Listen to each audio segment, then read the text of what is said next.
আসসালামু আলাইকুম। নবম দশম শ্রেণীর পদার্থবিজ্ঞান অধ্যায় 2 গতির চ্যাপ্টার নিয়ে আজকে আমরা আলোচনা করব।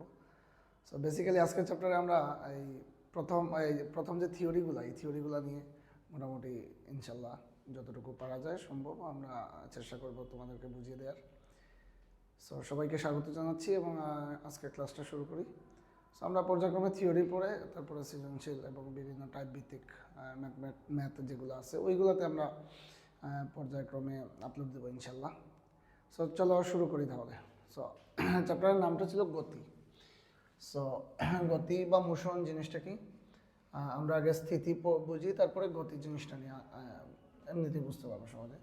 যে সময়ের পরিবর্তনের সাথে যদি দেখা যায় কোনো বস্তুর অবস্থানের পরিবর্তন না হয়, সময়ের পরিবর্তনের সাথে পারিপার্শ্বিকের সাপেক্ষে, পারিপার্শ্বিক মানে আশেপাশের বস্তুর সাপেক্ষে, এটাকে আমরা প্রসঙ্গ কাঠামো বলি। একটু পরে আমরা প্রসঙ্গ কাঠামো নিয়ে আলোচনা করতেছি, একটু পরে। পারিপার্শ্বিক বলতে প্রসঙ্গ কাঠামো বলে, একটু পরে আমরা প্রসঙ্গ কাঠামোকে ওইটা নিয়ে আলোচনা করি। তো সাপেক্ষে কোনো বস্তুর অবস্থানের যদি পরিবর্তন না হয়, অর্থাৎ কোনো বস্তু যদি তার নিজের অবস্থানের চেঞ্জ না করে, তাহলে এই বস্তুর এই অবস্থাটাকে আমরা বলি স্থিতি, এবং ওই বস্তুটাকে আমরা স্থির বস্তু বা স্থিতিশীল বস্তু বলি।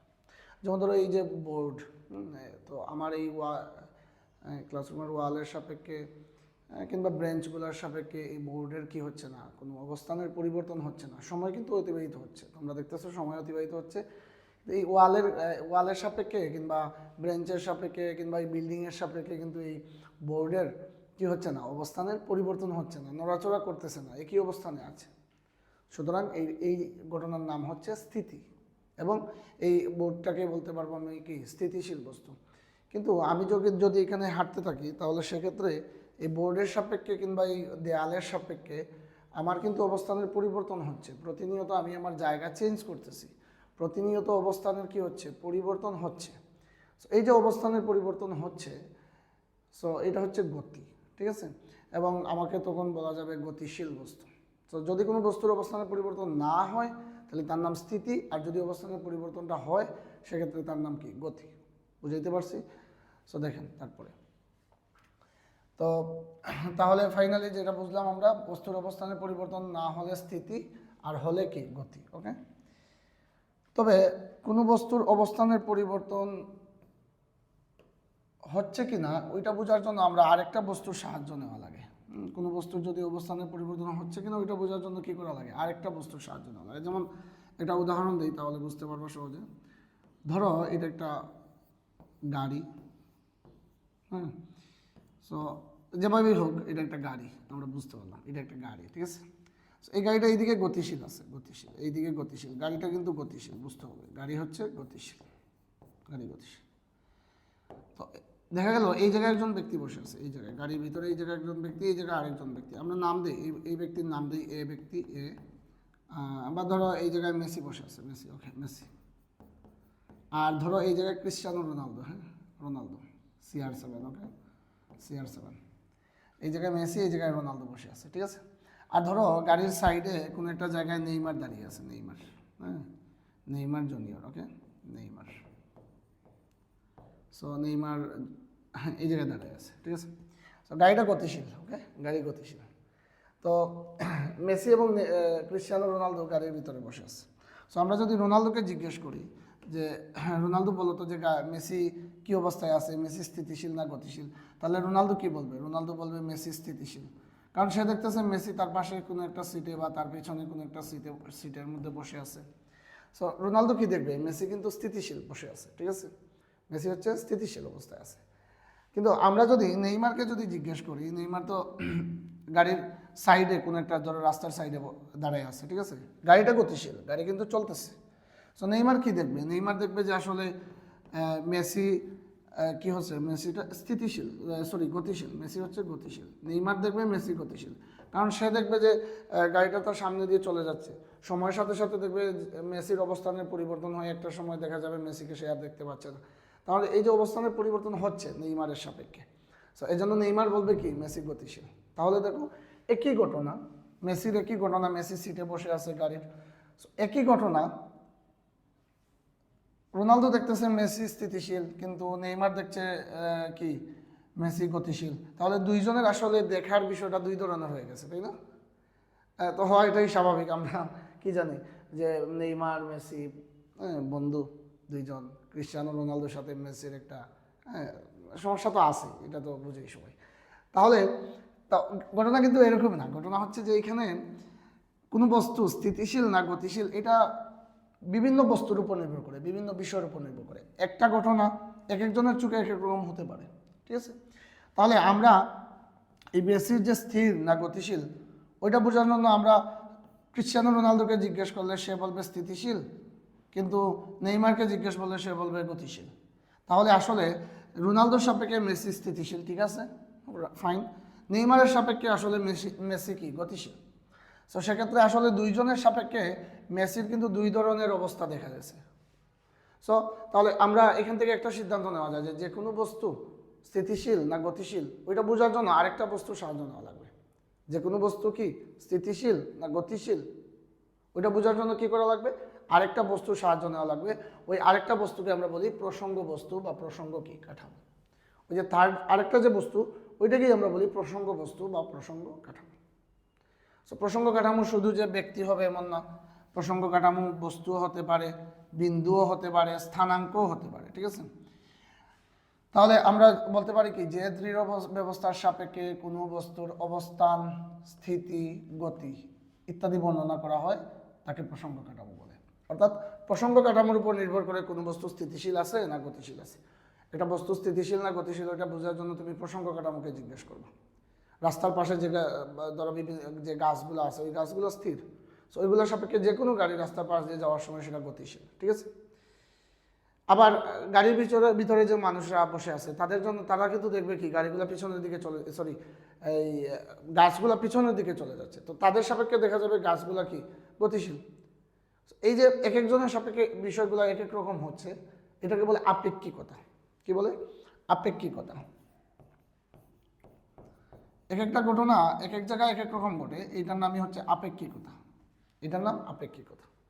তাহলে প্রসঙ্গ কাঠামো হিসেবে কি কি হইতে পারে? প্রসঙ্গ কাঠামো হিসেবে ব্যক্তি হইতে পারে, তারপরে কি বিন্দু হইতে পারে, বস্তু হইতে পারে, তারপর স্থানাঙ্ক হইতে পারে, ঠিক আছে? স্থানাঙ্ক যেমন কোনো বিন্দুর অবস্থান ব্যাখ্যা করার জন্য তুমি আরেকটা বস্তুর সাহায্য নিতে পারবা। যেমন তুমি যদি বলো তোমার স্কুল কতটুকু দূরে বা কোন জায়গায়, তাহলে হয়তো তোমার স্কুলের আশেপাশে কোনো একটা জায়গার কিংবা পয়েন্টের, হ্যাঁ, কোনো একটা পয়েন্টের রেফারেন্স দিয়ে তুমি বলতে পারবা যে এই পয়েন্ট থেকে আমার স্কুল এতটুকু সামনে, এরকম আমরা বলি, ঠিক আছে? সো ওই যে যেটা রেফারেন্স দিব ওইটাই হচ্ছে প্রসঙ্গ কাঠামো। তাহলে আমরা যে একটু আগে যে উদাহরণ দিলাম মেসি, নেইমার, রোনালদোর, ওই জায়গায় ঘটনা হচ্ছে মেসির বসে থাকা, আর প্রসঙ্গ কাঠামো কে কে ছিল? রোনালদোর সাপেক্ষে মেসি স্থিতিশীল, আর নেইমার হচ্ছে আরেকটা প্রসঙ্গ কাঠামো, নেইমারের সাপেক্ষে মেসি হচ্ছে গতিশীল। তাহলে মূলত কোনো বস্তু স্থিতিশীল না গতিশীল ওইটা নির্ভর করে কিসের উপর? প্রসঙ্গ কাঠামোর উপর। আশা করি সবাই বুঝছো। তাহলে আমরা এরপরের টপিকটাতে যাইতে পারি। এরপরে আমরা পড়ব পরম স্থিতি এবং পরম গতি। সো পরম স্থিতি কি একটু দেখি। সময় পরিবর্তনের সাথে পরম স্থির প্রসঙ্গ কাঠামো। সো এটা আবার কি জিনিস? পরম স্থির প্রসঙ্গ মানে প্রকৃতপক্ষে স্থির প্রসঙ্গ কাঠামো। প্রকৃতপক্ষে কি স্থির প্রসঙ্গ কাঠামো, স্থির প্রসঙ্গ কাঠামো, এটার নাম পরম স্থির বস্তু বা পরম স্থির প্রসঙ্গ কাঠামো। প্রকৃতপক্ষে স্থির, অ্যাকচুয়াল স্থির যে বস্তুটা প্রসঙ্গ কাঠামো, আসলেই যেটা স্থির, এরকম কোনো প্রসঙ্গ কাঠামোর সাপেক্ষে আমরা কোনো বস্তুর যদি অবস্থানের পরিবর্তন না হয় তাহলে ওই অবস্থাকে আমরা কি বলি? পরম স্থিতি বলি। পরম স্থিতি, যে কোনো বস্তু যদি পরম স্থির প্রসঙ্গ কাঠামোর সাপেক্ষে মানে আসলেই স্থির এরকম কোনো প্রসঙ্গ কাঠামোর সাপেক্ষে যদি কোনো বস্তু গতিশীল না হয়, অর্থাৎ তার অবস্থানের চেঞ্জ না হয়, তাহলে ওইটাকে আমরা কি বলবো? পরম স্থিতি। আর চেঞ্জ হলে তার নাম পরম গতি, ঠিক আছে? তাহলে পরম স্থিতি বা পরম গতি বোঝার জন্য আগে আমাদেরকে কি করতে হবে? এমন একটা প্রসঙ্গ কাঠামো নিতে হবে যেটা আসলেই প্রকৃতপক্ষে স্থির। এখন তোমরা নিজেরা চিন্তা করো, আমাদের পৃথিবীতে এরকম কোনো বস্তু আছে যেটা আসলেই স্থির, অর্থাৎ যেটা গতিশীল না, এরকম কোনো বস্তু আছে? আনসার হচ্ছে না। কেননা কারণ প্রত্যেকটা বস্তুই কিন্তু গতিশীল। পৃথিবী ঘুরতেছে, তাই না? পৃথিবী ঘুরতেছে, নির্জকের মধ্যে পৃথিবী ঘুরতেছে, তারপরে সূর্যের চারদিকে ঘুরতেছে, তাই না? তাহলে পৃথিবী যেহেতু ঘুরতেছে তার মানে পৃথিবীতে থাকা সমস্ত বস্তুই ঘুরতেছে, যদিও আমরা ফিল করতে পারতেছি না পৃথিবীর গতি, পৃথিবীতে বসে পৃথিবীর গতিটা ফিল করা যায় না, বাট ঘুরতেছে, আমি ঘুরতেছি, তুমি ঘুরতেছো, পৃথিবীর সাথে সাথে আমরা কিন্তু গতিশীল সবাই। তাহলে পৃথিবীতে যেহেতু কোনো স্থির বস্তু নাই, আসলেই প্রকৃত স্থির বস্তু নাই, তাহলে আমরা কি করতে পারি? আমরা মহাকাশে একটা ট্যুর দিতে পারি, দেখি মহাবিশ্বের কোনো স্থির বস্তু আছে কিনা। আমরা তো জানি মহাবিশ্বের সমস্ত বস্তুই গতিশীল, সবাই গতিশীল। তার মানে কি মহাবিশ্বের মধ্যেও কোনো প্রকৃত স্থির প্রসঙ্গ কাঠামো পাওয়া সম্ভব না। তার মানে কি? তার মানে যেহেতু প্রকৃত স্থির কোনো প্রসঙ্গ কাঠামো পাওয়া সম্ভব না, তার মানে পরম, এটা যেহেতু পাওয়া সম্ভব না, তার মানে পরম স্থিতি বলতে আসলে কোনো কিছুই নাই। সিম্পল কথা। পরম স্থিতি বা পরম স্থিতি না থাকলে পরম গতিও থাকবে না। কেন পরম গতি না? কারণ তুমি যদি কোনো বস্তুকে গতিশীল বলতে চাও, পরম গতিশীল বলতে চাও, সেক্ষেত্রে তো প্রসঙ্গ কাঠামো তো নেওয়া লাগবে। এর আগের যে লেকচার, এর আগের ঘটনাগুলো থেকে তো আমরা ওইটাই বুঝছি যে প্রসঙ্গ কাঠামো নেওয়া লাগে যে কোনো বস্তু স্থির না গতিশীল এটা বোঝার জন্য। তাহলে যেহেতু পরম স্থির বা প্রকৃত স্থির কোনো প্রসঙ্গ কাঠামোই নাই, সেক্ষেত্রে তুমি পরম গতি বলতে কিছুই নাই। তাহলে আমরা কি বলতে পারি? ফাইনাল কথা, যে পরম স্থিতি আর পরম গতি বলতে আসলে মহাবিশ্বে কোনো কিছু নাই। কারণ সমস্ত বস্তুই কি গতিশীল, স্থির কোনো প্রসঙ্গ কাঠামো পাওয়া সম্ভব না, যার কারণে পরম গতি কিংবা পরম স্থিতি পাওয়াও কি সম্ভব না। তাহলে আমরা যে একটু আগে বললাম এই বোর্ড স্থির, আমি গতিশীল, কিংবা এই দেয়ালগুলা স্থির, বেঞ্চগুলা স্থির, তাহলে এটা আসলে কোন ধরনের স্থির? কেউই তো স্থির না। আমরা একটু আগে, কারণ সবাই তো পৃথিবীর সাথে সাথে সবাই তো কি গতিশীল, সবাই ঘুরতেছে, কেউই তো স্থির না। তাহলে আমরা যেগুলোকে স্থির বস্তু দেখি, খালি চোখে যেগুলোকে আমরা স্থির বস্তু দেখি প্রতিনিয়ত, বিল্ডিং, চেয়ার, বোর্ড ইত্যাদি ইত্যাদি, কিংবা যেগুলো গতিশীল দেখি গাড়ি, হ্যাঁ, তারপর মানুষজন যে গতিশীলগুলো দেখি, তাহলে এগুলো আসলে কোন ধরনের গতিশীল? এগুলো তো প্রকৃত গতিশীল না বা পরম গতিশীল না, তার মানে বা পরম স্থির না। তাহলে এগুলোকে আমরা কি বলবো? এগুলো হচ্ছে মূলত আপেক্ষিক স্থির। এগুলোকে আমরা বলবো আপেক্ষিক স্থির। তো আমরা যেগুলোকে স্থির বস্তু দেখি, কেউই আসলে প্রকৃত স্থির বস্তু না, সুতরাং সবাই হচ্ছে আপেক্ষিক স্থির বস্তু। এদেরকে আমরা আপেক্ষিক বলবো। তার মানে যে ঘটনাগুলো আমাদের আশেপাশে ঘটতেছে সবগুলোই আপেক্ষিক। আশা করি বুঝছো সবাই। তাহলে সংজ্ঞা যদি দিই আমরা, যে প্রসঙ্গ কাঠামোর সাপেক্ষে কোনো বস্তু, প্রকৃত প্রসঙ্গ কাঠামো না, নর্মাল যে কোনো প্রসঙ্গ কাঠামোর সাপেক্ষে কোনো বস্তুর অবস্থানের পরিবর্তন না হলে তার নাম আপেক্ষিক স্থিতি, হলে তার নাম আপেক্ষিক গতি। সো আমরা যেগুলো দেখতেছি এই সবগুলোই কি আপেক্ষিক গতি এবং আপেক্ষিক স্থিতি। তার মানে আমরা একটা কোয়েশ্চন বলতে পারি যে মহাবিশ্বের কোনো গতি কি নয়, পরম নয়, যা আছে সবাই আপেক্ষিক। মহাবিশ্বের কোনো স্থিতিও পরম নয়, যা আছে সবই কি আপেক্ষিক স্থিতি, সবই হচ্ছে আপেক্ষিক গতি। ক্লিয়ার? ওকে, তারপরের টপিকে আমরা যাই, বিভিন্ন প্রকার গতি। আমরা প্রতিনিয়ত অনেক ধরনের কি বস্তুর গতি দেখতে পাই, অনেক ধরনের বস্তু গতিশীল থাকে। সো বিভিন্ন ধরনের গতি আমরা লক্ষ্য করি, যেমন রৈখিক গতি। একটা একটা করে আমরা দেখি রৈখিক গতি কি। রৈখিক গতি তো বুঝতেছো, বা সরল রৈখিক গতি। এখানে আমি সরল রৈখিক গতিটা লেখা হয়েছে, একই কথা, রৈখিক আর সরল রৈখিক। যদি কোনো বস্তু সোজা পথে চলে, কীভাবে? সোজা পথে গতিশীল থাকে, তাহলে তাকে সরল রৈখিক গতি বলতে পারি। যেমন আপাত দৃষ্টিতে তোমার মনে হতে ট্রেন সোজা পথে না, ট্রেন কিন্তু বাঁকা পথ হয়, ট্রেনের রাস্তাটা একদম সোজা না, ঠিক আছে? রেল লাইন একদম সোজা না। তাহলে সোজা যদি কোনো বস্তু চলে, এরকম কি হইতে পারে? যেমন আলো, আলো কিন্তু সরল পথে চলে, কোনো কিছুতে বাধা পাওয়ার আগ পর্যন্ত কিন্তু আলো সরল পথে চলে। তুমি যদি একটা লেজার লাইট নাও বুঝতে পারবে আলোর পথটা, তাহলে আলোর গতি এটা সরল রৈখিক গতি হতে পারে। আর কি হতে পারে? শর্ট রেঞ্জের মধ্যে কোনো বুলেটের গতি হতে পারে, বন্দুক থেকে যে আমরা গুলি করি, ঠিক আছে? বাতাস যদি তাকে খুব বেশি বাধা না দেয়, অল্প একটু জায়গার মধ্যে কিন্তু গুলিটা সোজাই যাবে, তাই না? কিন্তু দীর্ঘ 2 কিলোমিটার 3 কিলোমিটার যদি তুমি একটা গুলি, এত দূরে যদি একটা গুলি মারতে, সেক্ষেত্রে বাতাসের বাধার কারণে তার দিক চেঞ্জ হবে। বাট শর্ট রেঞ্জের মধ্যে, অল্প একটু দূরত্বের মধ্যে, 10 মিটার 20 মিটার 100 মিটার এরকম দূরত্বের মধ্যে যদি আমরা গুলি করি, সেক্ষেত্রে কিন্তু মানে তার বুলেটের দিক চেঞ্জ হবে না, আই মিন সোজা যাবে, ঠিক আছে না? সোজা যাবে, কারণ বুলেটের গতি তো এত বেশি, যার কারণে কি হয়, বাতাস কি করতে পারবে না, বুলেটটাকে এত বেশি তার দিকটা চেঞ্জ করতে পারবে না, মানে দিকটা চেঞ্জ করবে না আর কি। সো দ্যাটস ওয়াই বুলেটের গতিটাকে আমরা শর্ট রেঞ্জের মধ্যে বলতে পারি এটা একটা কি সরল রৈখিক গতি, ঠিক আছে? আর আলো তো সরল পথে চলে, এটা জানোই। ওকে, তারপর ঘূর্ণন গতি। ঘূর্ণন গতি কি? যে কোনো বস্তু যদি নির্দিষ্ট বিন্দুকে কেন্দ্র করে সমান দূরত্ব বজায় রেখে এই যে ঘুরতে থাকে এরকম, ঘুরতে থাকলে তার নাম ঘূর্ণন গতি। একটা বিন্দুকে কেন্দ্র করে ঘুরতে থাকলে তার নাম ঘূর্ণন গতি। যেমন কি ঘড়ির কাঁটা ঘুরতেছে ঘুরতেছে, ফ্যানের গতি ঘুরতেছে, ঠিক আছে, এগুলো ঘূর্ণন গতির উদাহরণ। ওকে, তারপর চলন গতি। আসেন চলন গতি কি দেখি। কোনো বস্তুর গতি যদি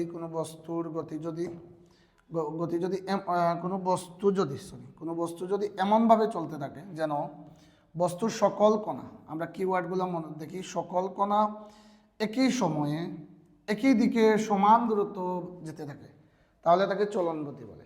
একই সময়ে একই দিকে যদি সমান দূরত্ব যায় সেক্ষেত্রে তার নাম কি? চলন গতি। একই সময় একই দিকে যাইতে হবে, সমান সকল কণা।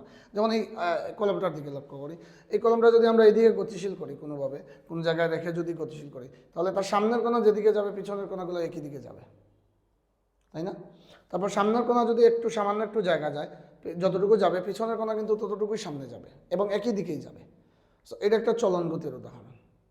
সো চলন গতি হতে হলে সাধারণত কঠিন বস্তু যেগুলো একই দিকে চলে, একটা ব্রেঞ্চকে যদি তুমি টান দাও, টান দিয়ে সামনে নিয়ে আসো, তাহলে ব্রেঞ্চ কী করবে? ব্রেঞ্চের কোণা সবগুলো কোণা একদিকেই আসবে।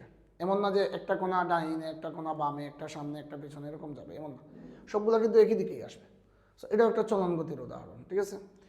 সো চলন গতি নর্মালি আমরা সাধারণত সরল রেখায় যেগুলো চলে বা সাধারণত কি বলা যায়, দৃঢ় বস্তু, সরল রেখা না, দৃঢ় বস্তু যেগুলা, তাদের গতিগুলো মূলত চলন গতির উদাহরণ। ওকে, সো তারপরে আমরা দেখি খুবই গুরুত্বপূর্ণ দুইটা গতি, পর্যায়বৃত্ত গতি এবং স্পন্দন গতি।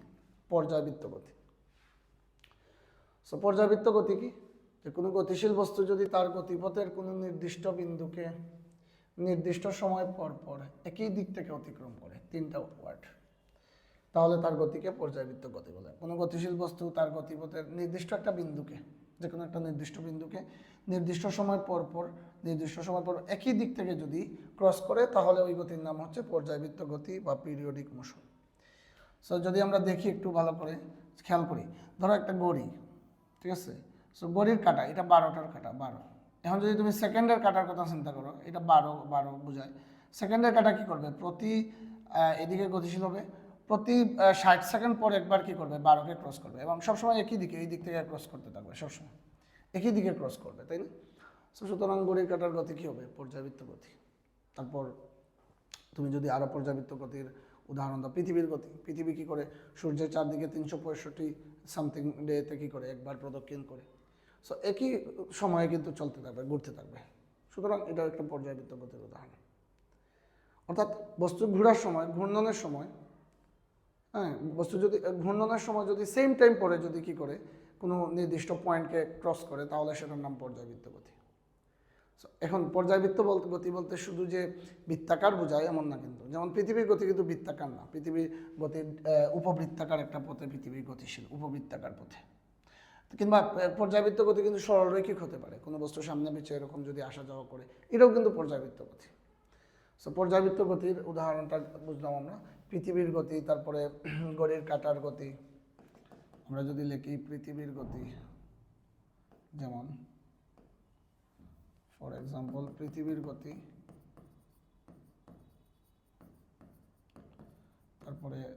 তারপরে ঘড়ির কাঁটার গতি, এগুলো হচ্ছে পর্যায়বৃত্ত গতির উদাহরণ, ঠিক আছে? ওকে, পরেরটাতে যাই, স্পন্দন গতি। স্পন্দন গতি বা দোলন গতি বা সরল স্পন্দন গতি। সো পর্যায়বৃত্ত গতি সম্পন্ন স্পন্দন গতি হইতে হলে পর্যায়বৃত্ত গতি সম্পন্ন হইতে হবে, অর্থাৎ নির্দিষ্ট বিন্দুকে নির্দিষ্ট সময় পর পর অতিক্রম করতে হবে। কোনো বস্তু তার পর্যায়কাল কি? যে একটা বস্তু যে স্থান থেকে যাত্রা শুরু করছে আবার ওই স্থানে আসতে যে সময় লাগে তার নাম পর্যায়কাল। যে ধরো ঘড়ির কাঁটা, ঠিক আছে, সো ঘড়ির কাঁটার মধ্যে যে সেকেন্ডের যে কাঁটাটা আছে ওইটা কি করে? প্রতি 60 সেকেন্ড পরে কি করে? একবার এই 12কে ক্রস করে, তাই না? প্রতি সাইডে, অর্থাৎ 12 থেকে সে যাত্রা শুরু করলো, 60 সেকেন্ড পরে আবার 12তে আসলো। এই যে একবার যে আসলো কত সময় পরে? 60 সেকেন্ড পরে। এই 60 সেকেন্ডটা হচ্ছে তার পর্যায়কাল, ঠিক আছে? যদি আমরা সেকেন্ডের কাটার কথা চিন্তা না করে মিনিটের কাটার কথা চিন্তা করি, মিনিটের কাটা কি করে? প্রতি 60 মিনিট পর একবার 12কে ক্রস করে, প্রতি 60 মিনিট পর। তাহলে এই যে 60 মিনিট পর অতিক্রম করলো, ক্রস করলো, আগের জায়গায় ফিরে আসলো, তাহলে তার পর্যায়কাল হচ্ছে 60 মিনিট। ঘন্টার কাটা কি করে? প্রতি 12 ঘন্টা পর একবার কিন্তু 12কে ক্রস করে, সকাল 12টা একবার, দুপুর 12টা একবার, রাত 12টা একবার, তাই না? তাহলে এই যে দুপুর 12 থেকে রাত 12টায় গিয়ে আসলো, 12 ঘন্টা পরে একবার আসলো এখানে, 12 যে দাগটা ওই দাগে, তাহলে এটা হচ্ছে তার পর্যায়কাল কত, 12 ঘন্টা, ঠিক আছে। তারপর পৃথিবীর পর্যায়কাল যদি চিন্তা করো, পৃথিবী কী করে 365 দিনে সূর্যের চারদিকে একবার ঘুরে, সো এটা তার পর্যায়কাল। অর্থাৎ যে বিন্দু থেকে স্টার্ট করছে আবার ওই বিন্দুতে ফিরে আসার জন্য যে সময় লাগে তার, সেটাই হচ্ছে কি পর্যায়কাল। যেমন এই মার্কারের কথা, কলমের কথা চিন্তা করো, এটা কী করলো, এখান থেকে গিয়ে আবার এখানে আসলো, এখান থেকে গিয়ে আবার এখানে আসলো, তাহলে এই যে যেখান থেকে গেছিলো ওই জায়গা থেকে গিয়ে আবার ওই জায়গায় ফিরে আসতে যে টাইম লাগছে তার, ওইটাই হচ্ছে তার কি পর্যায়কাল। তো এরকম পর্যায়কালের অর্ধেক সময় যেদিকে চলে তার বাকি অর্ধেক সময় উল্টা দিকে যদি চলে, বিপরীত দিকে যদি চলে তাহলে ওই তার গতিকে আমরা স্পন্দন গতি বলি। পর্যায়কালের অর্ধেক সময় যেদিকে, বাকি অর্ধেক সময় তার বিপরীতে, এরকম যদি চলে তখন তাকে আমরা কি বলি, স্পন্দন গতি বলি। যেমন এই দুলনার কথা চিন্তা করো, দুলনার গতি দুলনা কি এভাবে দুলতে থাকে না?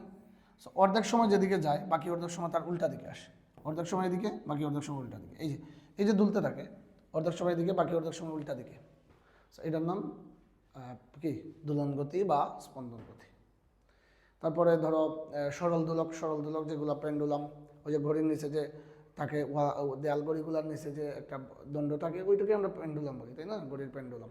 সো ওইটা দুলতে থাকে, ওইটাও কিন্তু দোলনার মতোই দুলতে থাকে। সো ওইটার গতিও স্পন্দন গতি। তারপরে ধরো আমাদের হৃদস্পন্দন, যেটা হৃদস্পন্দন হার্টবিট, ওইটাও কিন্তু স্পন্দন গতি। তারপর সুরশলাকার গতি, টিউনিং ফর্ক, সুরশলাকা, এগুলোও কিন্তু পর্যায়বৃত্ত গতির উদাহরণ। স্পন্দন গতি যদিও পর্যায়বৃত্ত গতির অংশই, তবে স্পেশালি আমরা এগুলোকে যদি এমসিকিউতে আসে, এগুলো হচ্ছে কি স্পন্দন গতি, পর্যায়বৃত্ত গতির ভিতরে তো পড়ে স্পন্দন গতিটা, ঠিক আছে। তাহলে এগুলা স্পন্দন গতির উদাহরণ। সুরশলাকা বা টিউনিং ফর্ক, যারা চিনো না তারা সার্চ করলেই, গুগলে সার্চ করলেই জিনিসটা দেখতে পারবা কীভাবে কাজ করে, ওকে। তারপরে আমরা পরের টপিকে যাই, রাশি। ইতিমধ্যে তোমরা রাশি সম্পর্কে জানো।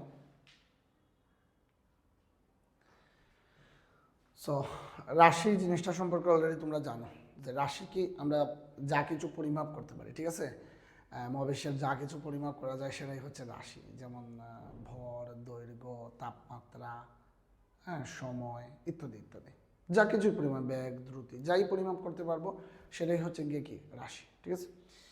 রাশি হচ্ছে মূলত দুই ধরনের, একটা হচ্ছে স্কেলার রাশি আর একটা হচ্ছে ভেক্টর রাশি।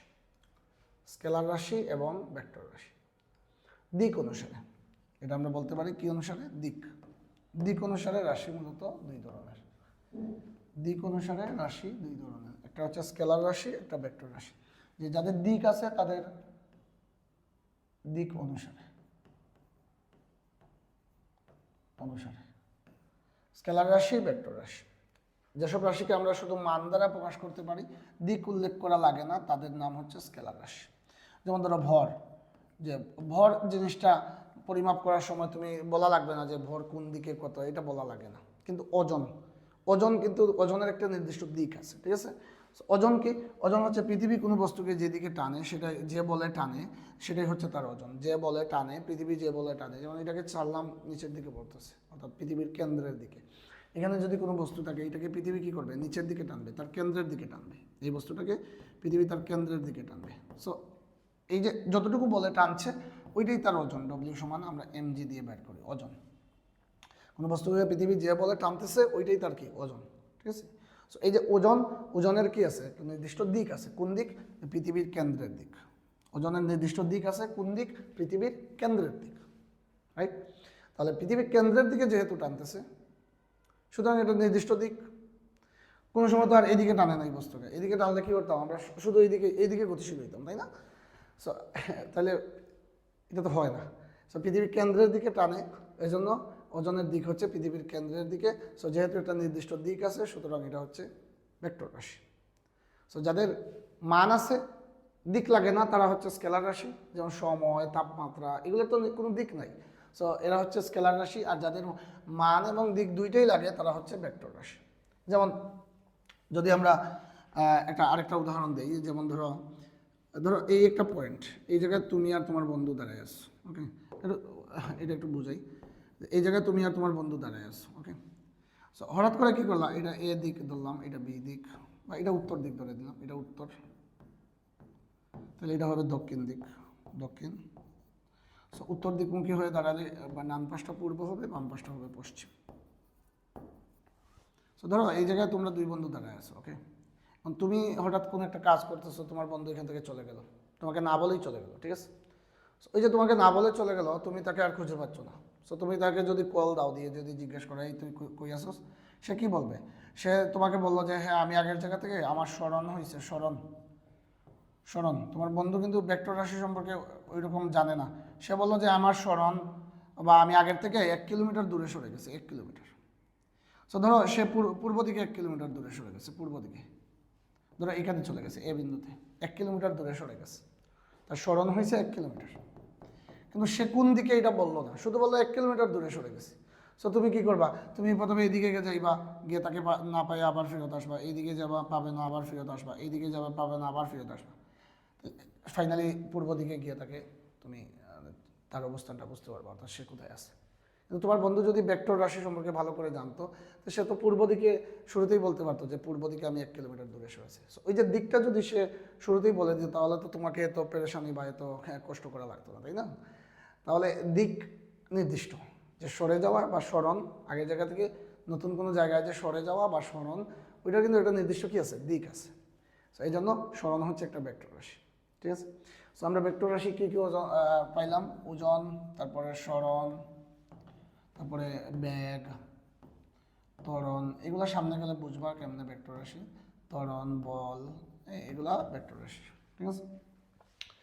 সো তাহলে যে রাশিগুলোর জন্য শুধু মান লাগে, দিক লাগে না, তারা স্কেলার রাশি, আর যাদের মান দিক দুইটাই লাগে তারা হচ্ছে ভেক্টর রাশি, ঠিক আছে। ওকে, তারপর এটাতে যাই আমরা। দূরত্ব, স্মরণ, এই জিনিসটা নিয়ে আমরা একটু পড়াশোনা করি। দূরত্ব কি, স্মরণ কি, একটু মনোযোগ দিয়ে দেখি। দূরত্ব হচ্ছে কোনো বস্তুর সময়ের সাথে সাথে কোনো বস্তুর অবস্থানের পরিবর্তন, তার নামই হচ্ছে দূরত্ব। তুমি ধরো এখানে আসো, এখান থেকে ইচ্ছা মতো আঁকা বাঁকা পথে, তো আঁকা বাঁকা করার দরকার নাই, এদিকে ইচ্ছা মতো এই বরাবর হাইটা এটা এই জায়গায় আসছো, এ থেকে বিতে চলে আসছো, ঠিক আছে, এ থেকে বিতে। ধরো মাঝখানে একটা বিল্ডিং আছে, ধরো মাঝখানে একটা বিল্ডিং আছে, ওকে। ধরো মাঝখানে একটা কি আছে, বিল্ডিং আছে, বিল্ডিং আছে। সো তুমি এদিকে আর আসতে পারো না, কারণ মাঝখানে বিল্ডিং আছে, তো তুমি আর আসতে পারতেছো না। ওই আসতে হলে ঘুরে আসতে হবে, তাই না? সো এখানে একটা বিল্ডিং আছে, ওকে। তো অর্থাৎ তোমার দূরত্ব কি? দূরত্ব হচ্ছে কোনো বস্তুর এক অবস্থান থেকে, ধরো এ বিন্দু থেকে বি বিন্দুতে অন্য অবস্থানে যেতে যে পথ অতিক্রম করবে, এই যে আঁকা বাঁকা পথে, ইচ্ছা মতো যে কোনো পথে, যে কোনো দিকে যে পথ অতিক্রম করবা, তার নামই হচ্ছে দূরত্ব বা অতিক্রান্ত দূরত্ব। যেমন ধরো তুমি, তোমার হাতে যদি এই জায়গায় যাওয়ার সময় তোমার হাতে একটা স্মার্ট ওয়াচ যদি থাকতো, বা পকেটে একটা মোবাইল ফোন থাকতো, সেক্ষেত্রে ওইগুলাতে তো তুমি দেখতে পারতা যে আসলে তুমি কতটুকু দূরত্ব গেছো, এটা তো দেখা যায়, তাই না? তাহলে এই যে পথটা তুমি হাঁটছো, ওইটাই হচ্ছে কি দূরত্ব। আর স্মরণ কি? স্মরণ হচ্ছে বস্তুর আদি অবস্থান, আদি অবস্থান মানে শুরুতে যে জায়গায় ছিল, এবং শেষ অবস্থান, ওই দুটার মধ্যবর্তী ন্যূনতম যে দূরত্ব, ন্যূনতম মানে মিনিমাম যে ডিস্টেন্সটা, minimum distance. So minimum distance বাইর করার জন্য কি করা লাগে? মিনিমাম ডিস্টেন্স বের করতে হলে একদম স্ট্রেট লাইন বা সরলরেখা আঁকতে হয়, সরলরেখা। সো তোমার স্মরণ হচ্ছে এ থেকে বি এর দিকে, এ থেকে বি। মিনিমাম ডিস্টেন্স হচ্ছে এ থেকে কি, বি। স্মরণ হচ্ছে এ থেকে বি। তুমি যদি বিতে না এসে এখানে একটা বিন্দু, ধরো সি বিন্দু, এখানে থামতা, সো সেক্ষেত্রে কি হইতো? তোমার স্মরণ হয়তো এ থেকে সি, এসি স্মরণ, তোমার স্মরণ হয়তো এসি। তাহলে এই যে নির্দিষ্ট দিকে অবস্থানের পরিবর্তনকে আমরা স্মরণ বলি। নির্দিষ্ট দিক হতে হবে, নির্দিষ্ট দিক, নির্দিষ্ট দিকে। অথবা যদি আরও স্পেসিফিকলি বলো, আদি অবস্থান এবং শেষ অবস্থানের মাঝখানে যে জায়গাটা, এটাই হচ্ছে কি স্মরণ। মাঝখানে সোজাসুজি যে জায়গাটা, এই বিল্ডিংয়ের বরাবর যদি তুমি এই জায়গাটা পরিমাপ করো, তাহলে এটাই হচ্ছে তোমার স্মরণ, ঠিক আছে। তাহলে স্মরণকে তুমি কি বলবা? স্মরণ হচ্ছে এবি, স্মরণ এবি, এবি। এবং স্মরণ একটা ভেক্টর রাশি, যেহেতু নির্দিষ্ট দিক আছে, স্মরণের দিক হচ্ছে এ থেকে বি এর দিক, এ থেকে বি এর দিক। স্মরণ হচ্ছে এ থেকে কি, বি এর দিক। ভেক্টর রাশির প্রকাশের জন্য আমরা বিভিন্নভাবে প্রকাশ করা যায়। তুমি আপাতত তুমি এটা জানলে চলবে যে ভেক্টর রাশি প্রকাশের জন্য উপরে একটা তীর চিহ্ন দেওয়া লাগে, দিক সহ প্রকাশের জন্য। শুধু মান লিখলে অসুবিধা নাই, মান আমি 1 কিলোমিটার লিখতে পারি, মান লেখা যায়, কিন্তু দিক প্রকাশের জন্য এভাবে উপরে কি দেওয়া লাগে, তীর চিহ্ন দেওয়া লাগে। তাহলে স্মরণ হচ্ছে এবি। আরেকটা কথা বলি, সরণ A B is not equal সরণ বি এ, এই দুটো কিন্তু সমান না, সমান না। কারণ এ বি মানে বোঝায় এ থেকে বিতে গেছো, আর বি এ মানে বোঝায় বি থেকে এতে আসছো। মান ঠিকই সমান হবে। এটা যদি 1 কিলোমিটার হয়, এ থেকে বি যদি 1 কিলোমিটার হয়, তাহলে বি থেকে এ হতো 1 কিলোমিটার। এ থেকে বি 1 কিলোমিটার হলে, কিংবা এ থেকে সি যদি 1 কিলোমিটার হয়, তাহলে 1 কিলোমিটার যদি হয়, বা ধরো 2 কিলোমিটার, 2 কিলোমিটার যদি হয়, সি থেকে এও 2 কিলোমিটার, সেম ডিস্টেন্স। কিন্তু এসি আর সি এ কিন্তু সমান না, জিনিসটা সমান না, কারণ দিক পরিবর্তন হবে। আর সরণ তো ভেক্টর রাশি, অবশ্যই তার দিকটা অবশ্যই এখানে ম্যান্ডেটরি, অর্থাৎ দিকটা লাগবে। দিক চেঞ্জ হওয়া মানে এটা সরণটা চেঞ্জ হয়ে যাবে, ঠিক আছে? সো এসি সরণ আর সি এ সরণ সমান নয়, কারণ এসি মানে এ থেকে সিতে যাওয়া বোঝায়, আর সি এ মানে সি থেকে কোথায় এতে আসা। এই দুটোর মান সমান হতে পারে, বাট কি নয়, দিক সমান নয়। তবে এটাকে তুমি এভাবে চাইলে লিখতে পারবো, AC is equal to minus C A, এটা লেখা যায় বিপরীত ভেক্টর লেখা যায় মাইনাস সি এ, কিংবা এ বি, এটাকে এভাবে লেখা যায় A B minus B A, বিপরীত ভেক্টর হিসেবে লিখতে পারবা, বিপরীত ভেক্টর লেখা যায়। অর্থাৎ তার দিক এখানে মাইনাস বি এ মানে অ্যাকচুয়ালি আসলে বোঝাবে যে এ বিটাই বোঝাবে, মূলত উল্টা দিক, বিপরীত ভেক্টর, বিপরীত দিকে এটাই বোঝাবে, ঠিক আছে? সো তাহলে দূরত্ব এবং সরণ সম্পর্কে বুঝলাম। দূরত্বকে প্রকাশ করে কি দিয়ে বলেন তো? দূরত্ব ডিস্টেন্স ডি দিয়ে প্রকাশ করি। দূরত্ব একটি স্কেলার রাশি, এটা একটা স্কেলার রাশি। একক কি? এসআই একক যদি চিন্তা করো, একক হচ্ছে মিটার, তাই না? একক কি? মিটার। আর মাত্রা কি? এটার মাত্রা হচ্ছে এল, দূরত্বের মাত্রা এল। ওকে, এইদিকে সরণকে কি দিয়ে প্রকাশ করে? সরণকে আপনারা প্রকাশ করবো এস দ্বারা। সরণ এস দ্বারা প্রকাশ করা হয়, এস দ্বারা। সরণ হচ্ছে এস দ্বারা প্রকাশ করা হয়। এর মাত্রা কি? একক সেম, একক হচ্ছে মিটার, একক মিটার। মাত্রা কি? মাত্রা হচ্ছে এল, সেম মাত্রা এল। তাহলে ফাইনালি সরণ বুঝলাম কি? সরণ হচ্ছে যে কোনো দিকে হতে পারে, যে কোনো দিকে যে দূরত্ব যাবে, যতটুকু যাবে সেটা হচ্ছে দূরত্ব। যে কোনো দিকে যেটা যাবে সেটা হচ্ছে দূরত্ব। বলছি যে কোনো দিকে যেটা যাবে সেটা হচ্ছে কি? দূরত্ব। সময়ের সাথে সাথে তার অবস্থানের যে চেঞ্জ হওয়া, এটা হচ্ছে দূরত্ব। আর সরণ কি? সরণ হচ্ছে একদম শুরুতে যে জায়গায় ছিল আর একদম শেষে যে জায়গায় আছে, ওই যে দুই জায়গার যে মধ্যবর্তী যে ডিস্টেন্সটা, সরলরৈখিকভাবে যে ডিস্টেন্সটা, ওইটা হচ্ছে সরণ। আশা করি বুঝাইতে পারছি। তাহলে আমরা সরণের কিছু উদাহরণ দিই। আচ্ছা, দূরত্ব এবং সরণের কিছু গাণিতিক দুই একটা ম্যাথ দেখি আমরা, দূরত্ব এবং সরণের। তো দেখো, একটি বালক কি করছে? কোনো একটা স্থান হতে প্রথমে সোজা উত্তর দিকে 20 মিটার গেছে, উত্তর দিকে 20 মিটার, এবং ওই জায়গা থেকে সে সোজা পূর্ব দিকে গেছে আরো 10 মিটার, গিয়ে থামছে, অতিক্রম করার আবার থামলো। তার দূরত্ব বের করবা, আর কি বের করবা? সরণ। ওকে, আমরা কাজ করি, আমরা এখানে একটা একটু তার জিনিসটাকে একটু ম্যাপ আকারে দেখি, ঠিক আছে? তাহলে এই দিকটা উত্তর ধরে নিই, এই দিকটা হচ্ছে দক্ষিণ, তাহলে এটা হচ্ছে পূর্ব, এই পাশটা হচ্ছে পশ্চিম। তো ধরলাম বালকটা প্রথমে এই কোথায় ছিল? প্রথমে ছিল সে এখানে, ও বিন্দু ধরলাম, ও বিন্দু। তো প্রথমে উত্তর দিকে 20 মিটার গেছে, ধরো উত্তর দিকে, এইদিকে সে 20 মিটার গেছে। ওকে, এইদিকে 20 মিটার গেছে, ধরো এটা এ বিন্দু, কয় মিটার গেছে? 20 মিটার। প্রথমে ধরলাম উত্তর দিকে সে 20 মিটার গেছে। ওকে, দেন সেখান থেকে কোন দিকে গেছে? সোজা পূর্ব দিকে, মানে ডান দিকে। পূর্ব দিকে আরো কত মিটার গেছে সে? আরো গেছে 10 মিটার। তো ধরলাম বি বিন্দুতে গেছে, তাহলে আরো 10 মিটার গেছে। আমি একটু লিখি এখানে, এ বি কত? ও এ হচ্ছে 20 মিটার, আর এ বি হচ্ছে গিয়ে আপনার কত? 10 মিটার। তাহলে তার দূরত্ব কত? অতিক্রান্ত দূরত্ব, অতিক্রান্ত দূরত্ব, অতিক্রান্ত দূরত্ব, অতিক্রান্ত দূরত্ব হচ্ছে কত? যতটুকু হাঁটছে, ঠিক আছে না? ও এ থেকে ও A B, O A plus A B, যতটুকু সে গেছে সেটাই অতিক্রান্ত দূরত্ব। তাহলে 10 যোগ 20 কত হবে? 30 মিটার। অতিক্রান্ত দূরত্ব হচ্ছে 30 মিটার। তাহলে একটা আনসার নিজেরা দাও তো, যে এই ব্যক্তি যদি কি করতো, বা এই বালকটা ও এ থেকে এ বিতে গেছে, অর্থাৎ পূর্ব দিকে 10 মিটার যাওয়ার পর ধরো আরো 10 মিটার পিছনে চলে আসছে, আরো 10 মিটার উল্টা দিকে চলে আসছে, মানে এইদিকে আরো 10 মিটার চলে আসছে, তাহলে তার দূরত্ব কত হইতো?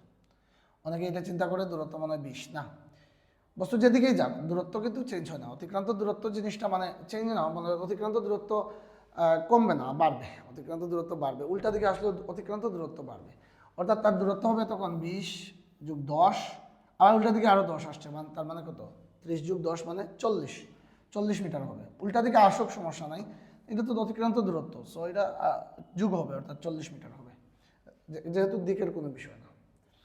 আর সরণ কোন জায়গাটা, সরণ কি হবে, সরণ হবে আদি বিন্দু ও আর শেষ বিন্দু কোনটা, বি, তাহলে ওবি, সরণ হবে ওবি, ওবি। সো এটা একটা সমকোণী ত্রিভুজ, তাহলে এটা হচ্ছে অতিভুজ।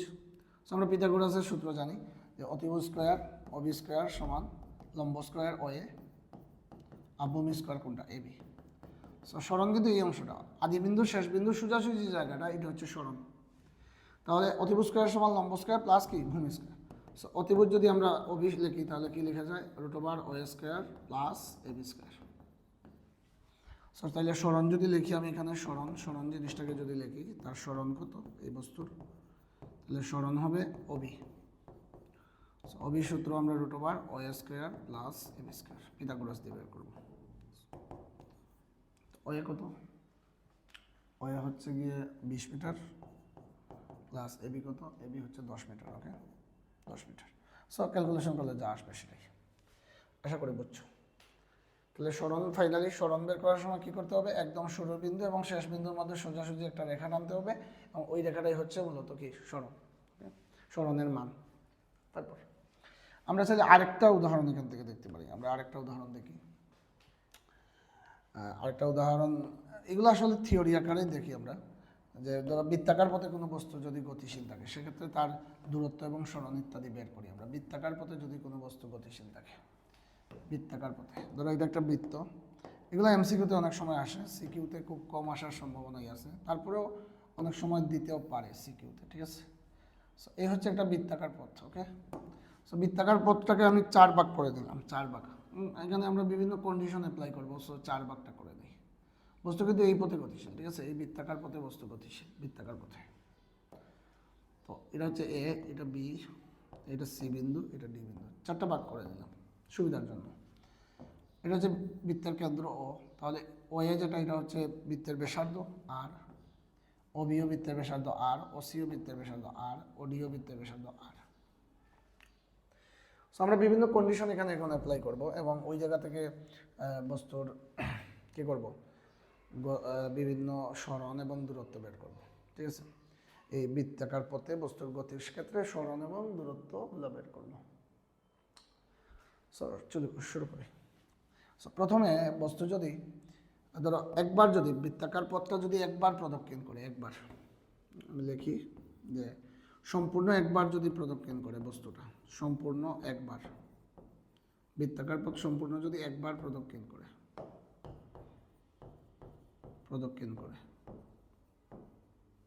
করলে সম্পূর্ণ যদি একবার প্রদক্ষিণ করে, সেক্ষেত্রে তার দূরত্ব কত হবে, দূরত্ব এই যে এদিকে বস্তুটা এইদিকে চলতেছে না, এই বরাবর চলতেছে না বৃত্তাকার পথে, তাহলে দূরত্ব হবে বৃত্তের পরিধির সমান। দূরত্ব কি, বৃত্তের পরিধির সমান। বৃত্তের পরিধি সূত্র আশা করি সবাই জানো, 2πr।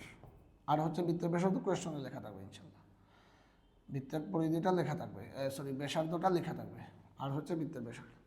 সরণ কত বলো, সরণ মূলত হচ্ছে এই যে বৃত্তের এ থেকে যাত্রা শুরু করছে, তো একবার সম্পূর্ণ ঘুরে আবার এতেই তো চলে আসে, এ বিন্দুতে চলে আসছে, সো সেক্ষেত্রে আগের জায়গায় ফিরে আসছে, সো সরণ হবে 0। সরণ কত, 0, ঠিক আছে। তাহলে এটা হচ্ছে একবার প্রদক্ষিণ করলে কি ঘটনা ঘটে, একবার। আমি এটাকে এই পাশে রাখি, এই পাশে একটু রাখি, একবার প্রদক্ষিণ করলে, ওকে, আচ্ছা, হ্যাঁ, ওকে, ঠিক আছে। তারপর আরেকটা দেখি, যদি সম্পূর্ণ 2বার প্রদক্ষিণ করে, সম্পূর্ণ 2বার, এটা 2 নম্বর দিই, সম্পূর্ণ যদি 2বার প্রদক্ষিণ করে, সম্পূর্ণ 2বার, ধরো বস্তুটা সম্পূর্ণ 2বার প্রদক্ষিণ করছে এই পথ, বৃত্তাকার পথ, সেক্ষেত্রে দূরত্ব কত হবে, দূরত্ব একবার ঘুরলে কি হয়, 2πr, তাহলে 2বার ঘুরলে 2 × 2πr, 2বার ঘুরলে 2 × কি হবে, 2πr। আর সরণ কত,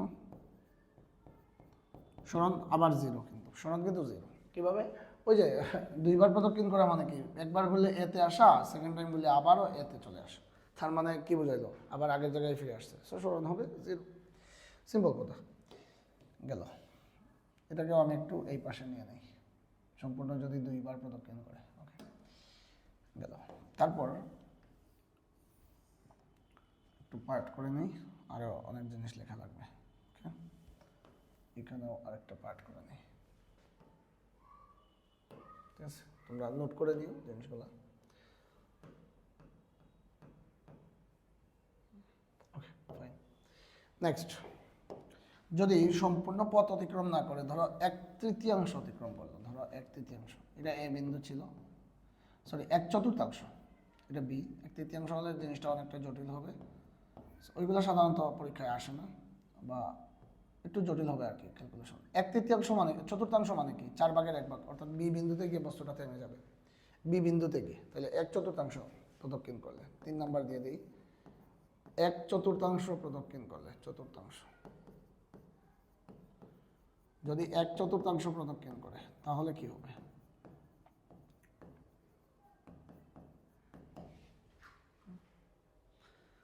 এক চতুর্থাংশ মানে কি, এ থেকে কোথায় গেছে, বিতে, আসলে পুরো বৃত্তের 4/1 প্রদক্ষিণ করছে, সো তাহলে দূরত্ব কি হবে, দূরত্ব হবে 2πr এর 4/1, 2πr এর 4/1 অর্থাৎ 1/4 ইন্টু 1/4, বা 2πr টোটাল হচ্ছে 2πr দূরত্ব, তাকে 4 দিয়ে ভাগ করলেই তো 1 ভাগ পাওয়া যায়, তাই না? সো এই হচ্ছে ঘটনা। বা তুমি এটাকে মডিফাই করে πr/2 লিখতে পারো, দুই সাইডে কাটে πr/2। সরণ কি হবে, সরণ, এটা হচ্ছে আসল জায়গা, সরণ, সরণটা একটু বুঝো, এটা খুবই দরকারি, সরণটা কিন্তু আসল।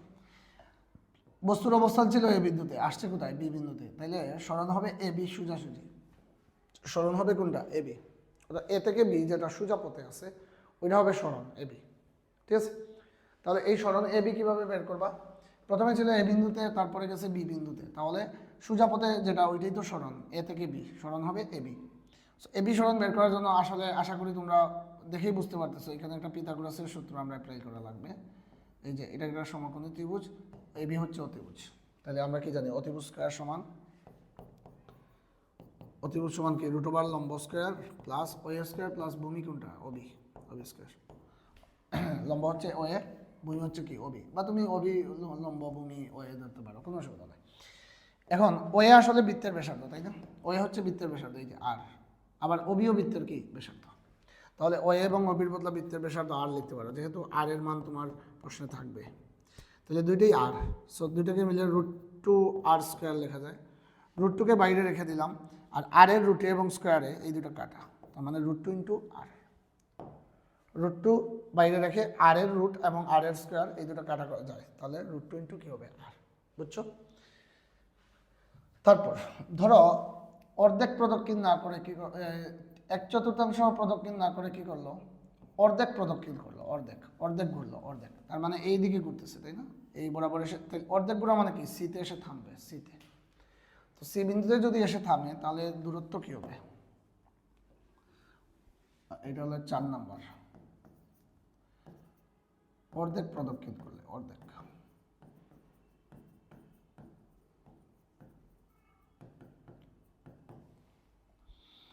অর্ধেক প্রদক্ষিণ করা মানে সি বিন্দুতে আসা, তাই না? তো সো দূরত্ব কি হবে, বুঝতেই পারতেছে, দূরত্ব হবে টোটালটা করলে √2πr পরিধি, আর অর্ধেক মানে তো অর্ধেক, 2 দিয়ে ভাগ করবা মানে πr। আর সরণ কি হবে, সরণ, সরণ মূলত হবে এ থেকে সি, না এই যে এ বরাবর, এই যে এসি, এসি হবে সরণ, এ থেকে সি সোজাসুজি, তো এসি আসলে বৃত্তের কি, ব্যাস না, বৃত্তের ব্যাস, এসি মূলত বৃত্তের ব্যাস। সো বৃত্তের ব্যাস আমরা কি জানি, বৃত্তের ব্যাস হচ্ছে ব্যাসার্ধের কি, দ্বিগুণ, মানে 2r, ব্যাস হচ্ছে ব্যাসার্ধের দ্বিগুণ অর্থাৎ 2r, ঠিক আছে? তাহলে ফাইনালটা তোমরা নিজেরা নিজে নিজে করতে পারবা, যে আশা করি পারবা, যদি 3/4 প্রদক্ষিণ করে, এটা নিজেরা করবা, 3/4 প্রদক্ষিণ করলে, 3/4 প্রদক্ষিণ করলে, যদি 3/4 প্রদক্ষিণ করে সেক্ষেত্রে কি হবে, এটা নিজেরা করবা, 3/4 মানে এ থেকে ঘুরে ডি বিন্দুতে এসে থামবে, 3/4, এটা নিজেরা করে দিবা, এগুলো যদি বুঝো আই থিঙ্ক পারবা, ঠিক আছে? তারপর পরেরটাতে আমরা যাই, দ্রুতি এবং বেগ।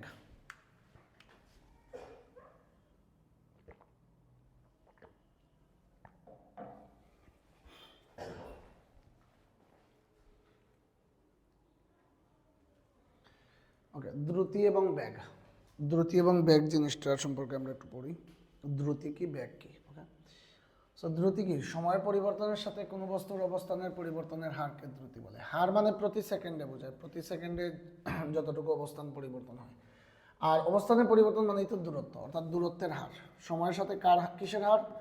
দূরত্বের হার, দূরত্বের হার। অর্থাৎ প্রতি সেকেন্ডে যে দূরত্ব যায়, প্রতি সেকেন্ডে যে দূরত্ব যায়, প্রতি সেকেন্ডে যে দূরত্ব যায়, একক সময় বা 1 সেকেন্ড বোঝায়। 1 সেকেন্ডে যে দূরত্ব যায় সেটাই হচ্ছে দ্রুতি। যে দূরত্ব যায় ওইটাই হচ্ছে মূলত কি? দ্রুতি। তাহলে ধরলাম আমরা কোনো একটা বস্তু টি সময়ে ধরলাম ডি দূরত্ব গেছে, টি সময়ে যায় ডি দূরত্ব, তাহলে 1 সেকেন্ডে কতটুকু যায়? 1 সেকেন্ডে যায় d/t। তার মানে কি? দ্রুতির সূত্র হচ্ছে d/t, দ্রুতি। সো দ্রুতির যদি সূত্র আমরা লিখি, দ্রুতি ইজিক্যাল টু কি? দূরত্ব বাই সময়,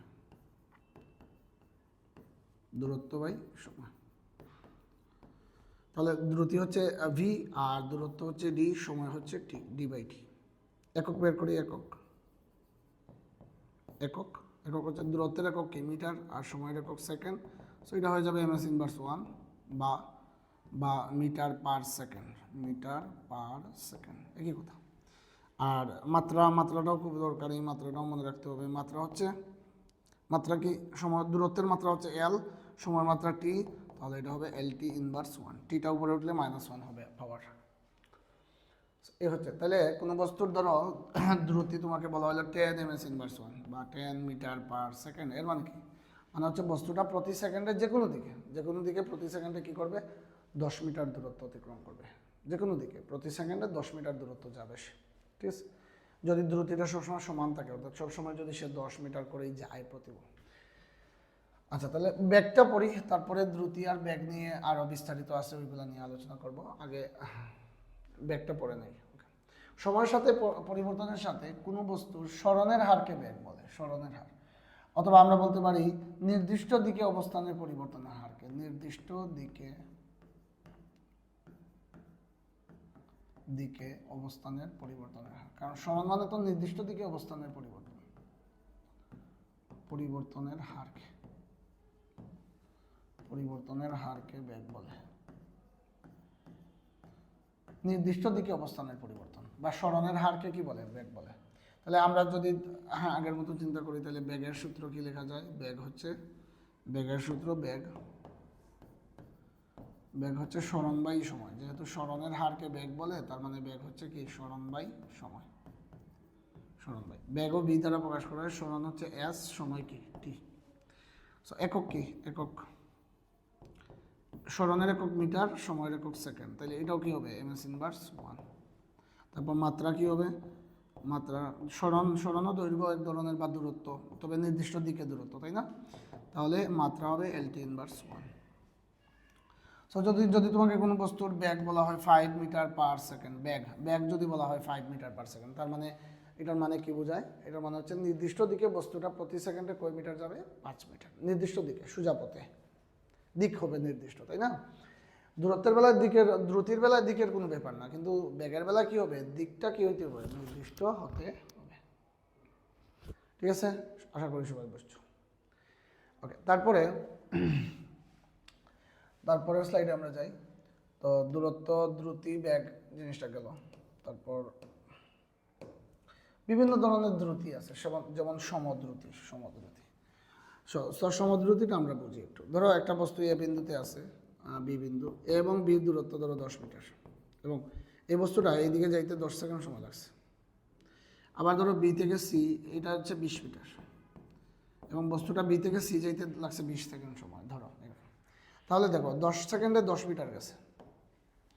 10 সেকেন্ডে যদি 10 মিটার যায়, 1 সেকেন্ডে কয় মিটার যাবে? 1 সেকেন্ডে যাবে 1 মিটার। তার মানে তার দ্রুতি হচ্ছে 1 মিটার পার সেকেন্ড, প্রত্যেক সেকেন্ডে 1 মিটার। সো দ্রুতি কি হবে? 1 মিটার পার সেকেন্ড। আর বি থেকে সিতে যাওয়ার সময় 20 সেকেন্ডে 20 মিটার গেছে, তার মানে 1 সেকেন্ডে 1 মিটার যাবে। সো সেক্ষেত্রে এখানেও দ্রুতি কী হবে 1 মিটার পার সেকেন্ড। তার মানে এই যে দেখো দ্রুতি সমান না, সো যদি সমান হয় সেক্ষেত্রে এটার নাম কি সমদ্রুতি, যদি সমান হয়, অর্থাৎ একই সময়ে একই দূরত্ব যদি যায়, সমান সময়ে সমান দূরত্ব গেলে তার নাম কি সমদ্রুতি। আর অসমদ্রুতি কি, যে যদি দেখা যায় ধরো এখানে 10 সেকেন্ড সময় লাগছে এই 20 মিটার যাইতে, 10 সেকেন্ডে 20 মিটার গেছে, তার মানে 1 সেকেন্ডে কয় মিটার যাবে 2 মিটার। সো এখানে দ্রুতি হবে 2 মিটার পার সেকেন্ড। দেখো তো দুইটা কি সমান হয়েছে না ভিন্ন? অবশ্যই ভিন্ন। সো যেহেতু দুইটা ভিন্ন হয়েছে সুতরাং এটাকে আমরা কি বলবো অসমদ্রুতি। সো সমদ্রুতিকে আরেকটা নাম দেওয়া যায় সুষমদ্রুতি, সুষমদ্রুতি।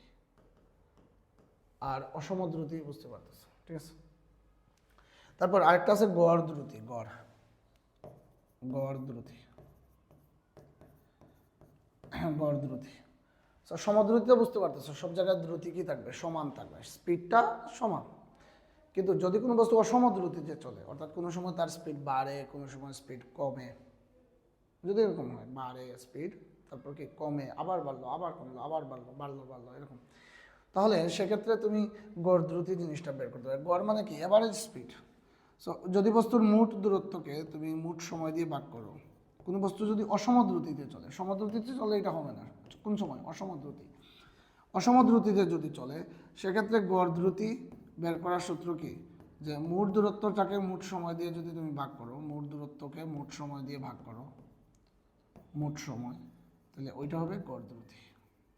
তাহলে গড় দ্রুতির সংজ্ঞা যদি লেখো এইভাবে লিখতে পারো চাইলে, যে সময়ের সাথে বস্তুর দ্রুতির যদি পরিবর্তন হয় তাহলে বস্তুর মোট দূরত্বকে মোট সময় দ্বারা ভাগ করলে যে মান পাওয়া যায় তার নাম গড় দ্রুতি। সময়ের সাথে কি, যে দ্রুতির যদি পরিবর্তন হয়, তার স্পিড যদি পরিবর্তন হয় সেক্ষেত্রে মোট দূরত্বকে কি করবা মোট সময় দিয়ে ভাগ করবা, তাহলে মোট সময় দিয়ে ভাগ করলে যে মান পাওয়া যায় তাকে গড় দ্রুতি বলে, এভারেজ স্পিড, ঠিক আছে। আচ্ছা, তারপরে আরেকটা জিনিস বুঝো, তাৎক্ষণিক দ্রুতি। তাৎক্ষণিক দ্রুতি কি, অনেক সময় এরকম হয় যে কোনো বস্তুর হঠাৎ করে যে দ্রুতি পরিমাপ করা হয় তার নাম তাৎক্ষণিক দ্রুতি। তোমরা স্পিড গান নাম শুনছো নিশ্চয়ই, স্পিড গান, ওই যে পুলিশের কাছে থাকে স্পিড গান। ওনারা কি করে স্পিড গান দিয়ে কোনো বস্তুর ধরো হাইওয়েতে কিংবা যে কোনো জায়গায় কোনো বস্তু যদি কোনো গাড়ি যদি ওভার স্পিডে যায় সেক্ষেত্রে ওইটা মাপার জন্য ইউজ করে। তো গাড়ি তো যাওয়ার সময় কি করে খুব স্পিডে চলে যায়, সো ওনারা কি করে স্পিড গান নিয়ে দাঁড়িয়ে থাকে। স্পিড গানটা গাড়ির দিকে ধরলে হয় কি স্পিড গানের ডিসপ্লের মধ্যে কত স্পিডে গাড়িটা গেছে ওইটা নির্ণয় করা যায়। তাহলে এই যে 1-2 সেকেন্ডের ভিতরে তো গাড়িটা চলে যাবে, তাই না? সো 1-2 সেকেন্ডের ভিতরে কিন্তু খুবই অল্প সময়ের ভিতরে কিন্তু কি করা হয় স্পিডটা পরিমাপ করা হয় অল্প সময়ের ভিতরে। তো এই যে হঠাৎ করে অল্প সময়ের ভিতরে পরিমাপ করা হলো এটার নামই কি তাৎক্ষণিক দ্রুতি। তাহলে আমরা তাৎক্ষণিক দ্রুতির সংজ্ঞা যদি দিই এভাবে বইয়ের ভাষায়, যে কোনো বস্তুর বিশেষ মুহূর্তের দ্রুতিকে তাৎক্ষণিক দ্রুতি বলে। কোনো গতিশীল বস্তুর বিশেষ কোনো মুহূর্তের অথবা খুবই অল্প সময়ের জন্য যে দ্রুতি পরিমাপ করা হয় তাকে তাৎক্ষণিক দ্রুতি বলে। আশা করি বুঝছো। তাইলে এটা বুঝলাম আমরা। তারপরে যাই বেগের প্রকারভেদের মধ্যে যাই। বেগের মধ্যেও প্রকারভেদ আছে। সো একটু দেখি সমবেগ। সো আমরা আগেই পড়ছিলাম যে বেগের মান এবং বেগের কি আছে মান আছে প্লাস দিকও আছে, দিক। সো সমবেগ হচ্ছে বেগের মান এবং দিক দুইটাই যদি একই রকম থাকে তাহলে এটা সমবেগ। কি থাকবে বেগের মান, এক নম্বর বেগের মান প্লাস বেগের কি দিক, বেগের দিক যদি একই রকম থাকে তাহলে তাকে আমরা সমবেগ বলি। বেগের মান এবং বেগের দিক দুইটাই যদি সেম থাকে অর্থাৎ চেঞ্জ হবে না, যদি চেঞ্জ না হয় তাহলে তাকে কি বলে সমবেগ। একই থাকা বেগের মান এবং বেগের দিক একই থাকার নাম সমবেগ। আর অসময় বেগ কি, যে বেগের মান এবং দিক দুইটার মধ্যে যে কোনো একটা পরিবর্তন হওয়া অথবা দুইটাই যদি পরিবর্তন হয়ে যায় সেক্ষেত্রে তার নাম হবে অসমবেগ। বেগের মান দিক দুইটাই যদি চেঞ্জ হয়ে যায় তাহলে তার নাম কি হবে অসমবেগ হবে। যেমন বোঝাই, ধরো একটা বস্তু সোজা পথে চলতেছে, ধরো একটা বস্তু সোজা এইদিকে গতিশীল, সোজা পথে গতিশীল, একটু সোজা করে আঁকি, ওকে, সোজা পথে গতিশীল। ধরো এই জায়গায় তার স্পিড হচ্ছে 10 মিটার পার সেকেন্ড ধরলাম, এখানে গিয়ে 10 মিটার পার সেকেন্ড, এই জায়গায়ও 10 মিটার পার সেকেন্ড, এখানেও 10 মিটার পার সেকেন্ড। তো প্রত্যেক জায়গায় সে সেম স্পিডে যাচ্ছে এবং একই দিকে যাচ্ছে, তাই না? দিকের কি পরিবর্তন হচ্ছে না। তাহলে যেহেতু দিকের পরিবর্তন হচ্ছে না, সুতরাং এটাকে আমরা কি বলি, সমবেগ। যেহেতু মানও সমান, সব জায়গায় মান সমান এবং একই দিকে যাচ্ছে, বস্তুটা একই দিকে যাচ্ছে, সো দিকও সমান, সুতরাং এটার নাম সমবেগ। আর যদি বস্তুটা কি করতো, এখানে গিয়ে সোজা না গিয়ে কি করতো, দিকটা চেঞ্জ করে দিত। ধরো যে কোনো একটা জায়গায়, ধরো এখানে না গিয়ে, ধরো এই জায়গা থেকে দিক চেঞ্জ করলো, আর এদিকে গেল না, এই সামনের দিকে আর গেল না, ধরো এইদিকে আর গেল না, না গিয়ে দিকটা চেঞ্জ করে ফেললো। যাওয়ার কথা ছিল সোজা, যাওয়ার কথা ছিল সোজা, সোজা না গিয়ে দিক চেঞ্জ করে ফেললো। এখানে তার স্পিড 10 ঠিকই আছে, ধরো 10ই আছে। সো এই যে দিকটা চেঞ্জ হয়ে গেল, এখন কিন্তু এটাকে আর আমরা সমবেগ বলতে পারবো না। কেন না? কারণ অলরেডি তার দিকটা চেঞ্জ হয়ে গেছে। কিন্তু সমবেগ হইতে হলে কি হওয়া লাগবে, মান এবং দিক দুইটা কি থাকা লাগবে, একই থাকা লাগবে। মানও চেঞ্জ হতে পারবে না, দিকও চেঞ্জ হতে পারবে না, অর্থাৎ সোজা যাইতে হবে, তাহলে সেটা সমবেগ হবে। কিন্তু যেহেতু সমবেগ, এটা দিক চেঞ্জ হচ্ছে, সুতরাং এটা সমবেগ না। তবে এটাকে আমরা সমদ্রুতি বলতে পারি চাইলে। কেন? দেখো সব জায়গায় তার স্পিড কি সেম, দিক চেঞ্জ হলে অসুবিধা না, কারণ দ্রুতি জিনিসটা তো দিকের উপর নির্ভরশীল না। দ্রুতি কি না, দিকের উপর নির্ভরশীল না। সো দিক চেঞ্জ হলে কোনো অসুবিধা নেই। সো যে তাইলে এটাকে কি বলা যায়, সমদ্রুতি বলা যায়, তবে সমবেগ বলা যায় না। এর বেগ যেহেতু চেঞ্জ হয়েছে, সুতরাং এটাকে সমবেগ বলতে পারি না। ওকে, তাহলে অসমবেগ গেল। এখন গড়বেগ কি, দেখো একটু গড়বেগ জিনিসটা কি। গড়বেগ, গড়বেগ হচ্ছে কোনো বস্তু যদি সমবেগে চলে, অসমবেগে যদি চলে, হ্যাঁ, তাহলে তার মোট দূরত্বকে মোট সময় দিয়ে ভাগ করলে যে মান পাওয়া যায়, সেটাই হচ্ছে গড়বেগ। যে অসমবেগে যদি চলে কোনো বস্তু, অসমবেগে, তাহলে তার বেগটা তো চেঞ্জ হবে।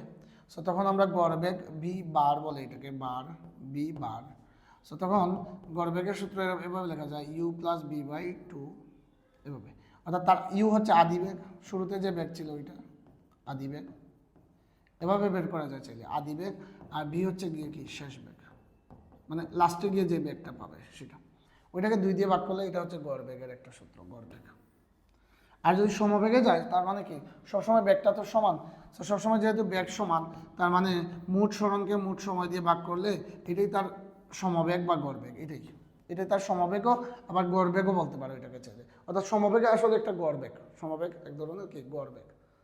তো সবসময় সেম স্পিড, সেম বেগে যাবে, সেম বেগে যাবে।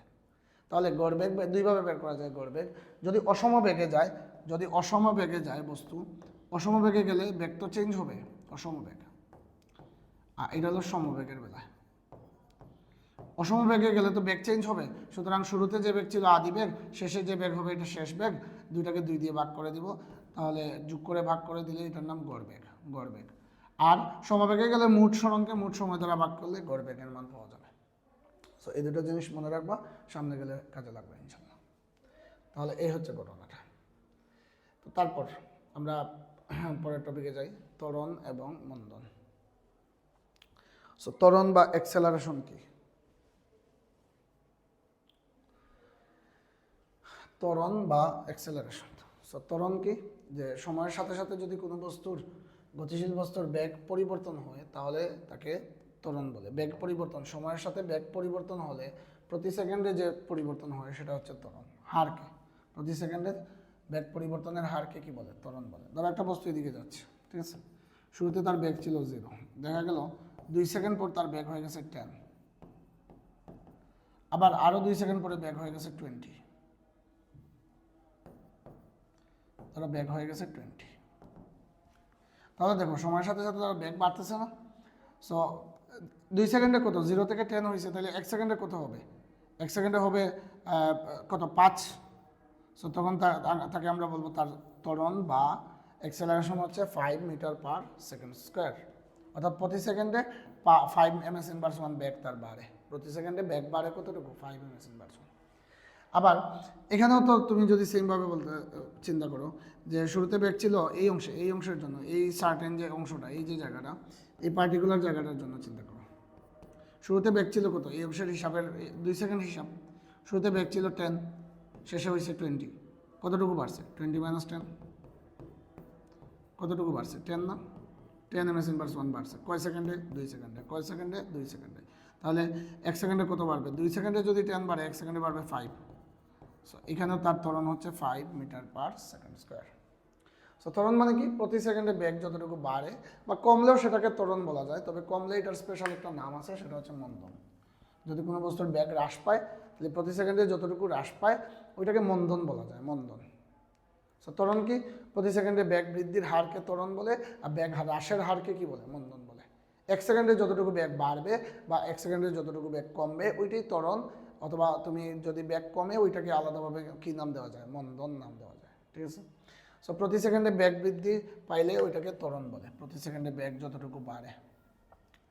আর বেগ বৃদ্ধির হারটা যদি সমান থাকে ওইটাকে আমরা কি বলি, সমত্বরণ। যদি বেগ সবসময় একইভাবে বাড়তে থাকে, অর্থাৎ প্রতি সেকেন্ডে ধরো 5 ms/1 করে বাড়তে থাকলো, তাহলে বেগ প্রতি সেকেন্ডে যতটুকু বাড়তে থাকবে ওইটাই হচ্ছে, যদি একই রকমভাবে বাড়তে থাকে তাহলে তাকে আমরা সমত্বরণ বলতে পারি বা সুষমত্বরণ। সুষমত্বরণের কনসেপ্টটা খুব দরকারি। সুষমত্বরণ, প্রত্যেক সেকেন্ডে বেগ যতটুকু বাড়বে সেটাই সমত্বরণ বা সুষমত্বরণ, প্রতি সেকেন্ডে বেগ যতটুকু বাড়ে, ঠিক আছে। তাহলে আমরা দেখতে পারি এরকম যে ধরো একটা বস্তু শুরুতে বেগ ছিল, একটু সময় নেই, ধরো এই একটা বস্তু এখানে ছিল,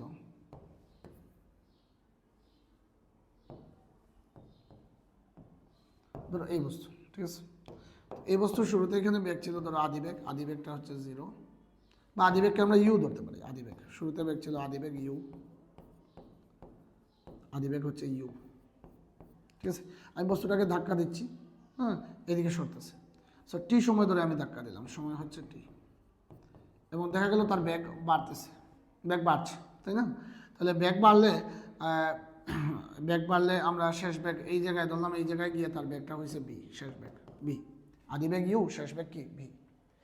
সো তাহলে আমরা ধরলাম টি সময়ে তার বেগ বাড়ে, টি সময়ে বেগ বাড়ে কতটুকু, বেগ বাড়ে কতটুকু, ভি মাইনাস ইউ, শেষ বেগ মাইনাস আদি বেগ, এতটুকু। তাহলে 1 সেকেন্ডে বেগ কতটুকু বাড়বে, 1 সেকেন্ডে, একক সময়ে 1 সেকেন্ডে বেগ কতটুকু বাড়বে, V minus U by T. So এই যে 1 সেকেন্ডে যতটুকু বাড়লো এটাই হচ্ছে ত্বরণ, ঠিক আছে। 1 সেকেন্ডে বেগ যতটুকু বাড়ে এটাই কি, ত্বরণ। সো আমরা যদি ত্বরণের সূত্র লিখি তাহলে ত্বরণ হচ্ছে বেগের পরিবর্তন বাই কি, সময়, বা সময়ের পরিবর্তনও বলতে পারো। বেগের পরিবর্তন, ত্বরণ লেখা যায় বেগের পরিবর্তন বাই সময়ের পরিবর্তন। সো বেগের পরিবর্তন ডিভাইডেড বাই কি, সময় বা সময়ের পরিবর্তন, সময়ে লিখে দিলাম। তাহলে বেগের পরিবর্তন কি, বি মাইনাস ইউ, আর সময়ের পরিবর্তন টি। সো এই হচ্ছে ত্বরণের সূত্র। ত্বরণকে এ দ্বারা প্রকাশ করি আমরা, এ, অ্যাক্সেলারেশন এ, ত্বরণ। তো একক কি হবে, একক বেগ বাই সময়ের একক, বেগের একক ms/1, সময়ের একক সেকেন্ড, তাহলে এটা হয়ে যাবে ms কত, 2। আর মাত্রা কি, মাত্রা হবে L/2। বেগের দূরত্বের মাত্রা L আর সময়ের মাত্রা T, তাহলে L/2।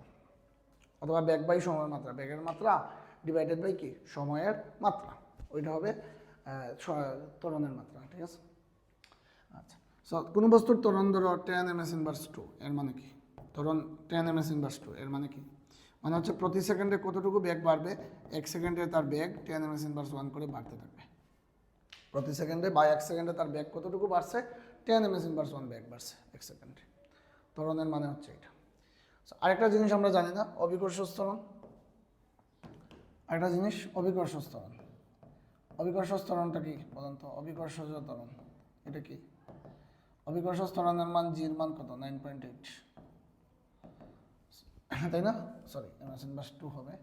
যে কোনো বস্তু যখন নিচের দিকে পড়বে তখন অভিকর্ষ বলের প্রভাব পড়বে, অর্থাৎ পৃথিবীর যে টানবে ওইটাই অভিকর্ষ বল, পৃথিবীর যে টানটা ওইটাই কি, অভিকর্ষ বল।